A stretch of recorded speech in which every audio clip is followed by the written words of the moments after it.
Olá pessoal, aqui quem fala é o Alisson Azevedo. Vou gravar esse screencast aqui sobre Redis, sobre o banco de dados chave-valor Redis. Para quem tiver interesse em ver alguns slides sobre Redis, eu fiz uma apresentação no Quinto em Sol e eu falei sobre casos de uso com Redis. Se alguém tiver interesse, o meu blog é o alissonazevedo.com. Aqui você encontra os slides. Eu fiz o upload para o SlideShare e aqui você encontra os slides dessa apresentação. Esse screencast que eu estou gravando agora, eu vou postar aqui também no meu site. Ok? Então, falando bem rapidamente sobre Redis, né? Basicamente, ele é um banco de código aberto, a licença BSD. O autor do Redis é o Salvatore Sanfilippo, também conhecido como Antiris, né? É o nick dele no GitHub. O projeto começou em 2009. A versão atual é a 2.2.12, quer dizer, da apresentação do Insol para o dia de hoje já saiu um release novo. Esse é o endereço do GitHub do Antiris, né? Onde você tem o código-fonte do Redis. Basicamente o Redis ele é escrito em C, é o CANSI, né, o padrão C99, e o site é o redis.io. Okay? É um banco de dados chave-valor avançado. Você pode pensar um banco de dados chave-valor bem simples, um Memcached, né, e uma coisa que o Redis tem em comum com o Memcached é que os dados são operados em memória. Certo? Os dados são operados em memória, ou seja, todos o seu dataset ele tem que caber na memória RAM do seu computador. E algo interessante sobre essa questão de dados em memória, sobre o uso de memória RAM, esse arquivo aqui da InfoKey, né, no qual o Jim Gray ele fala que a memória RAM é o novo disco e o disco, na verdade, hoje em dia é o novo fita data, né? O novo tape, né?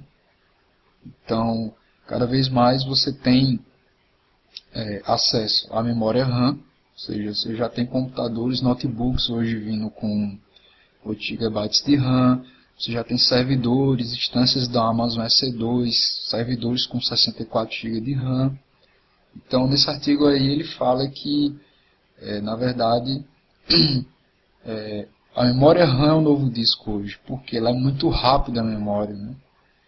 E antigamente se fazia a comparação entre o HD, né, o disco, e a fita DAT. Então, o HD era muito mais rápido que a fita DAT, mas a fita DAT você conseguia gravar mais dados. Então essa comparação é feita novamente, ou seja, o HD é muito maior do que a memória RAM, mas o HD é bem mais lento que a memória RAM. Certo? Isso aqui é uma apresentação sobre Node.js feita na JSConf 2009. Então aqui é interessante, eu achei interessante essa parte aí que fala sobre latência de I/O, né? Então ele te dá aqui algumas informações interessantes. Olha, para você acessar o cache L1, você necessita de 3 ciclos de CPU. O cache L2 são 14. A memória RAM 250 ciclos. E aí, quando você parte para disco e para rede, você tem uma diferença bastante grande. Ou seja, o disco são 41 milhões de ciclos. E se você for acessar via rede, são 240 milhões de ciclos. Então, essa diferença daqui para cá, né, é enorme, é gigantesca. Então, isso aí mostra que se você puder usar todos os seus dados, fazer todas as suas operações em memória RAM, você vai ter um ganho muito grande. Porque em vez de ele percorrer esse número de ciclos, ele vai percorrer só esse número de ciclos. 250 para 41 milhões é muita coisa. Certo? Ainda falando sobre o Redis, Ele é muito semelhante ao Memcached à primeira vista, mas você consegue ter persistência em disco com o Redis. Então, apesar dos dados eles estarem em memória, ou seja, o Redis ele trabalha com todo o dataset em memória, mas você tem uma persistência em disco. Você consegue fazer replicação mestre-escravo nativamente pelo Redis, apesar que eu não vou tratar disso nesse screencast.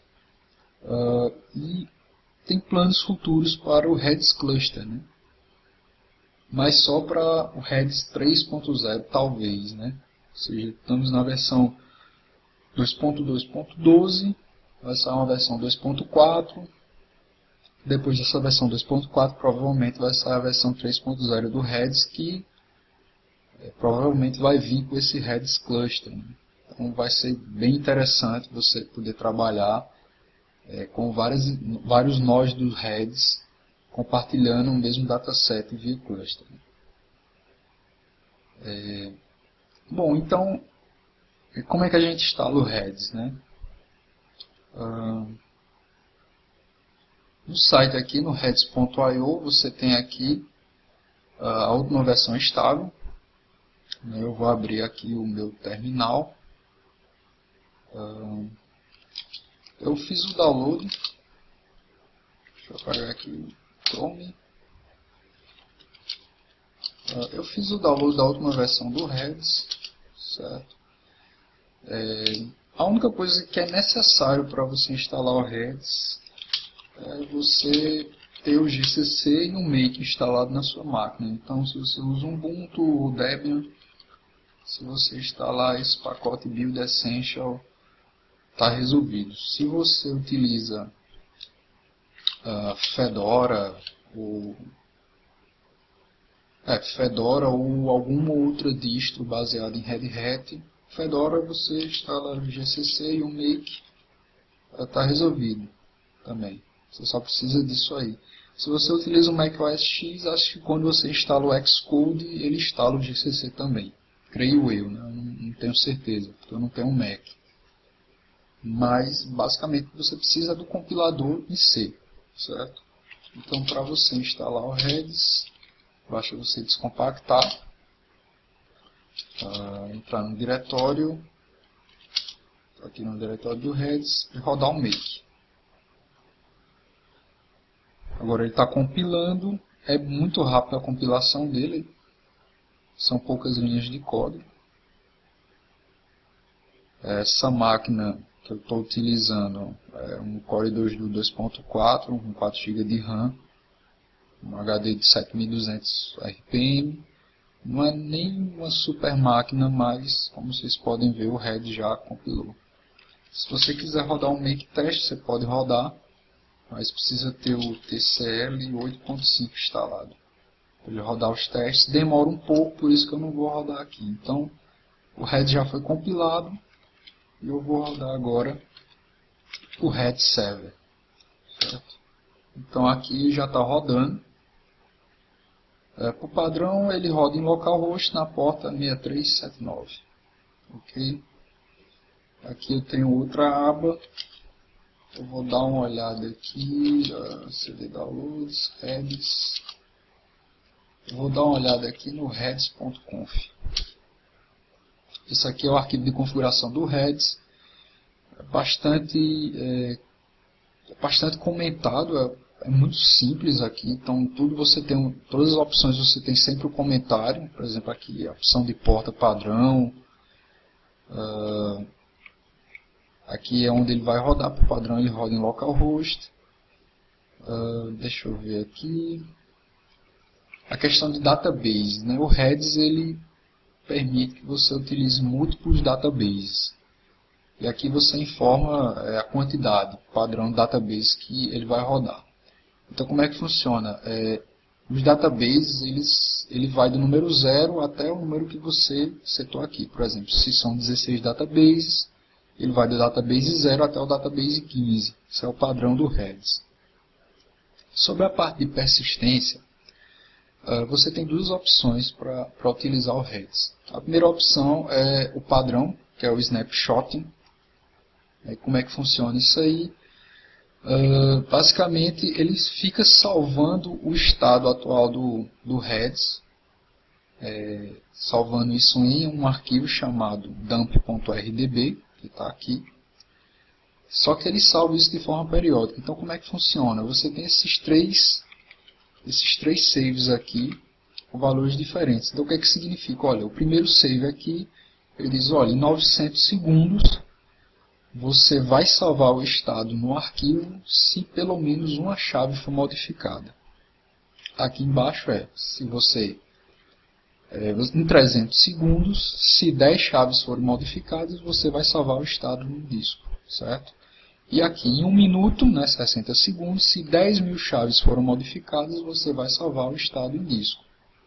Então esse é o padrão que o Redis utiliza, é o padrão do snapshotting. É um problema esse padrão porque você pode ter perda de dados, certo? Ele não é durável. Ou seja, se, por exemplo, você está rodando e por algum acidente você fecha o processo do Redis, você vai ter perda de dados. Esse é o primeiro padrão, que é o snapshotting. O segundo padrão é o padrão, deixa eu achar ele aqui, é esse outro padrão aqui, ó, Append Only Mode. Então, como é que funciona isso aqui? O Append Only Mode, ele não vem para o padrão, ele vem desligado. Então, o que é que ele faz? Olha, ele cria esse arquivo aqui, append_only.aof, então cada operação que você executa no Redis, ele escreve nesse arquivo. Então, aqui você consegue ter um dump durável do estado da memória do Redis, né? Então, como é que ele funciona? Você setou uma chave, ele vai lá e escreve no final desse append_only.aof. Se você modificou essa chave, ele vai lá e escreve de novo o comando de novo, e por aí vai. Então, se você tem uma chave e modificou essa chave 100 vezes, você vai ter lá 100 comandos do append_only.aof. E aí você controla isso com essas três opções. Então, aqui você controla a questão da performance, né, e a questão da durabilidade do arquivo. Então, esse primeiro append fsync always, o que é que ele significa? Se você colocar essa opção, então significa que toda vez que você modificar uma chave, ele vai automaticamente fazer o fsync para o append_only.aof. Então ele vai fazer o fsync na mesma hora. Então, se você modificou qualquer chave, ele vai fazer isso aí. Não é tão performático porque em 1 segundo você consegue fazer tantas mil operações com o Redis. Então, ou seja, cada operação que você vai fazer, ele vai escrever, vai fazer o fsync, você vai ter uma perda de performance. O padrão do Redis é esse aqui, append fsync every sec.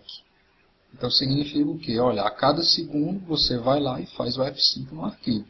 Essa é a opção meio termo. Ela tem uma boa performance e você tem uma boa durabilidade. Por quê? Você vai ter uma durabilidade de 1 segundo. Então, se você, por exemplo, fechar o processo do Redis, você vai perder apenas 1 segundo de modificações de dados. Então, isso aí é razoável. O append fsync no, ele joga essa questão do fsync para o sistema operacional. Ele é um modo mais performático, mas também é o menos seguro, porque quem vai fazer o fsync aí não é o processo do Redis, e sim o sistema operacional. Então, você não tem tantas garantias aí quanto a isso. Por padrão ele vem desligado, né? Como eu disse aqui em cima, append only. O padrão é snapshotting. Bom, sobre esse arquivo de configuração, eu recomendo que vocês olhem esse arquivo completamente, porque é bem interessante. Todas as opções são muito bem explicadas no próprio arquivo de configuração. Ok, então vamos começar agora sobre as estruturas básicas do Redis.